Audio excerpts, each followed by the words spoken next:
Hey guys, just wanted to have a little chat about the first day of E3 2014, and just something I noticed in it. So this is what I like to call a safe E3.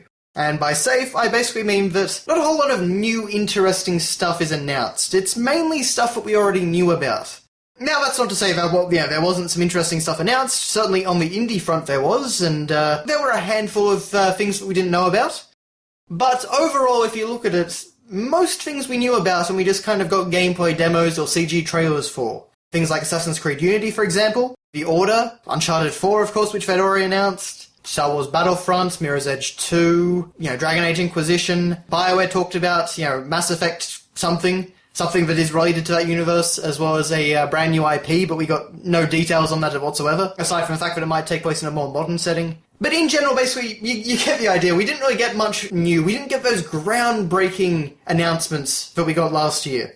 We didn't get the hard-hitting Final Fantasy 15 and Kingdom Hearts 3 announcement. It was all very much in the realm of what we knew, and to be honest, I felt like that made today a bit disappointing. For me personally, there just wasn't really that much I was really excited about. I was kind of watching it like an analyst, just thinking, okay, yep, that's a good move for the company. Yep, that game looks nice. And just kind of looking at it like that, but not getting excited about anything, and I think that's a real shame. I'm not sure how many other people will actually agree with me on that, but I do think that everyone can agree it was a very no-frills first day of E3. If you're wondering about things that, I might have liked to see, well, certainly a Last Guardian announcement would have been nice. As someone reminded me today, actually, a Beyond Good and Evil 2 announcement would have been nice. I was actually almost 100% sure we were going to get an announcement of a new Prince of Persia game, after the rumours that were talking about, a game that could use the Ubisoft engine. I think that would be very interesting. But, of course, that wasn't announced. Particularly with Sony, actually, I was expecting a lot of first-party announcements about IPs. So I was expecting to see, a new Ratchet & Clank, I expected to see Uncharted, of course. Maybe some new stuff from their first-party studios. Maybe even like a completely out-of-nowhere surprising game. Make Legend of Dragoon 2 or something like that. Something really out there and surprising that kind of gets everyone talking about Sony. We didn't really get that, and while the Uncharted 4 trailer, I very much enjoyed that, there was no gameplay. And, he mentioned a Ratchet & Clank 1 remake, which is actually going to have changed around gameplay and everything. And that was just kind of, that was just mentioned. There was actually nothing to show about that. And for a game that's supposed to be coming out in early 2015, I would have actually liked to see what that looked like, what form that was taking. The other thing actually I noticed about Sony is that they were really trying to just push exclusive content. And so it wasn't so much about having an exclusive game, it was just about having exclusive content for that game.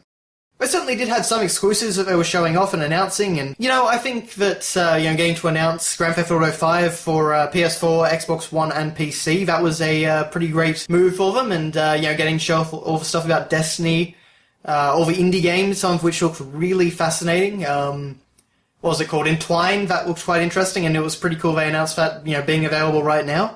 What else was there? There was No Man's Sky. I've seen a bit of that before. I think it was at GDC earlier this year, and that looked quite fascinating. Yeah, but that's really all there was. I mean, there was... The Order looked like a good return to old-school survival horror, with some more modern sensibilities, of course. As someone who's not really a fan of the undead horror genre, I was a little bit disappointed to see them announce 3 games in that genre. Not that far apart, honestly. The reason I was really watching Sony's was for all those kind of big first-party announcements and, kind of getting all those in a row for someone who doesn't enjoy that genre of content. That was a little bit disappointing for me as well, but anyway, let's move on a bit and talk about some other companies. So that's a wide overview of Sony. They took a while, they announced some fun stuff, but there's nothing there that's going to make me go out and buy a PS4 this year. So at this point I'm basically resigned to getting a PS4 at some point in 2015, because frankly, 2015 seems to be the year where everything starts happening. But anyway, and of course there was Little Big Planet 3, which I think was a nice move. It was actually a very fun and pleasant demo, but not really a system seller for me anyway. But anyway, let's move on. Let's talk about EA, because I actually found this quite fascinating. So we start off with Star Wars Battlefront, well, actually, they're just calling it Star Wars Battlefront. It's technically Star Wars Battlefront 3, but I guess that first game just now didn't exist. But they were showing off, the lengths they were going to try and get everything accurate to the films, and that was quite impressive, I do have to admit. And the little bits of in-game render they showed did look very, very good. And it definitely looks like they were really getting the look of the films right. So that all bodes well. The problem was, though, that it really hadn't advanced that much in the last year.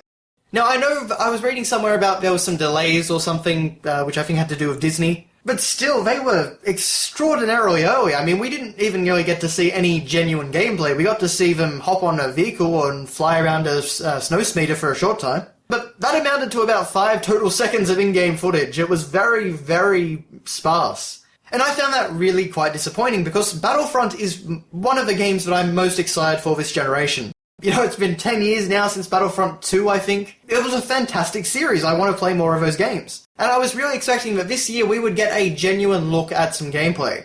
But that really doesn't seem to be the case, unfortunately. They haven't really made much progress on it yet, and I'm a little bit worried as to when it's actually going to come out. Going off what we saw, I'd say that at this point it's probably most likely for 2016, and that is a bit of a shame, I've got to admit. This is certainly becoming a very delayed generation.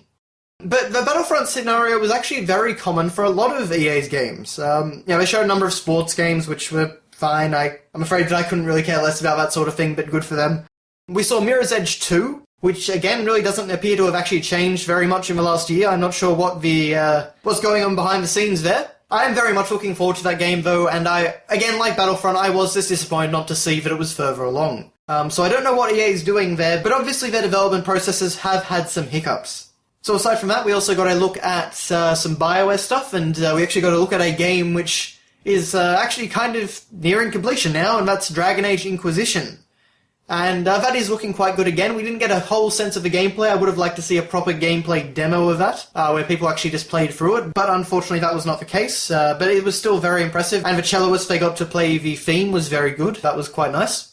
As I said before, we got a glimpse at something from Mass Effect, but obviously that is a number of years off, and no idea what that's really going to be just yet.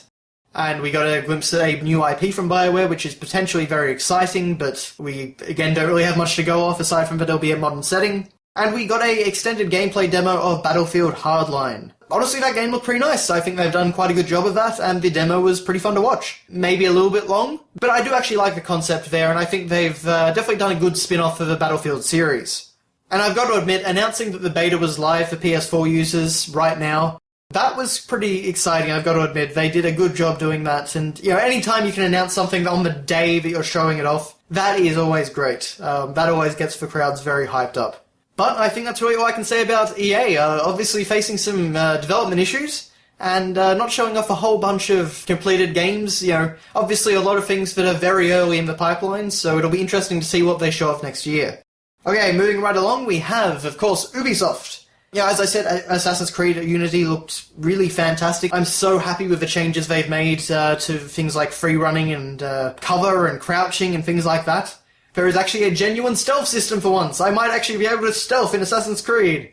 Yay! So that made me very happy, and I like the setting. I like the idea of 4-player co-op. I think that was very elegantly introduced. I'm probably never going to get to use it, but I am glad that it is in there. That was definitely a nice addition to the game. And it just looks really fun. I'm very excited about it. More excited than I've been for an Assassin's Creed game in a number of years now.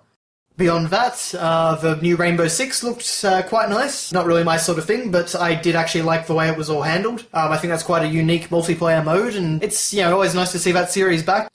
They also showed off the crew, and that was actually a very impressive demo. I've got to admit, it looks like quite a fun racing game, and the fact that they actually mapped out the entirety of North America and you could go coast to coast, that was very impressive. I do have to admit, they've done a very nice job sculpting the landscapes and the world and the cities. The cars all look great, and it looks like quite an interesting racing experience. Ubisoft definitely looked to be doing quite a good job with that one. Ubisoft also showed off a game called Valiant Hearts, which is a very stylized take on World War I. Very moving trailer, I guess you could say. They did a very good job putting that together. Anytime you use the dog, it always is very effective, but that was definitely an interesting project, I've got to admit. I know it was already announced, but definitely liking the look of that one. Oh, and of course a special mention to Far Cry 4, which only got a cutscene at Ubisoft's conference, but I forgot to mention it was actually at Sony's conference, and had a very impressive demo where players were actually taking down a fort, and that looked like a lot of fun, especially flying around with that new winged suit. But let's finish this up by talking about Microsoft. And I already talked about the Conker controversy, so I'll leave that out of it. But Project Spark does look like quite a nice game nonetheless. Announcing a new Crackdown and a new Phantom Dust was pretty good. I certainly never expected to see Phantom Dust come back.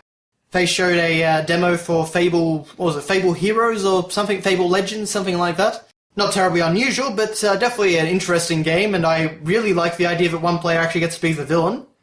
Platinum Games, of course, announced a new game for the Xbox One. It was going to be exclusive as far as I know, and that's called Scalebound. Not a whole lot of info on that one, but it's Platinum Games, so it should be good. I got a little bit of a Dante vibe from the main character in terms of his mannerisms, but we'll have to wait and see on that front. Sunset Overdrive was certainly a unique looking game, and I like the way that they kind of made fun of traditional modern military shooters with the grey colour palette. That was quite fun.